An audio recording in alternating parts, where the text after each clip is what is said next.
స్థానిక సంస్థల ఎన్నికల్లో బీఆర్ఎస్ పార్టీ అన్ని స్థానాలను కైవసం చేసుకోవాలని మాజీ మంత్రి హరీష్ రావు అన్నారు.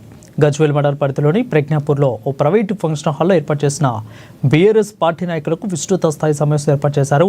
కాంగ్రెస్ ప్రభుత్వం ఏర్పడి 20 నెలలు కావస్తుండగా ఇచ్చిన హామీలను నెరవేర్చకుండా ప్రజలను మోసం చేసిందని అన్నారు.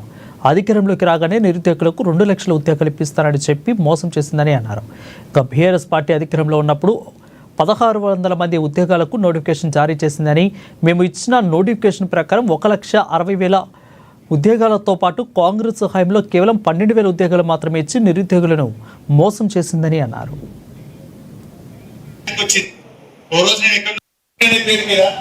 కొంతమందికి పిల్లలకు ఉద్యోగాలు ఉన్నాయనే పేరు మీద, కొంతమందికి భూములు ఎక్కువ ఉన్నాయనే పేరు మీద పెన్షన్లను కోతలు పెట్టింది తప్ప కొత్తగా ఒక పెన్షన్ ఇచ్చినాడే కాంగ్రెస్.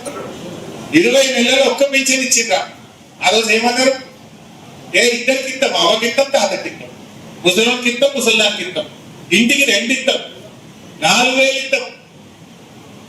మరి 4,000 దిక్కు లేదు, ఇంటికి 2 దిక్కు లేదు, భర్త చనిపోతే వితంతువురానికి కొత్త పెన్షన్ ఇచ్చింది లేదు, పైగా 2 లక్షల పెన్షన్లు ఎగిరేసి.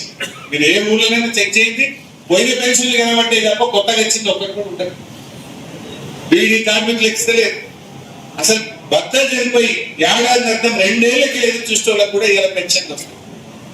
అంటే ఈ రకంగా వాళ్ళందరినీ మోసం చేశారు. ఇది మీరు గుర్తు చేయాల్సిన అవసరం. వృద్ధులకు వితంతులకు చెప్పాలి. పైగా 20 నెలల్లో 2 నెలల పెన్షన్ ఎక్కువ ఉంటాయి.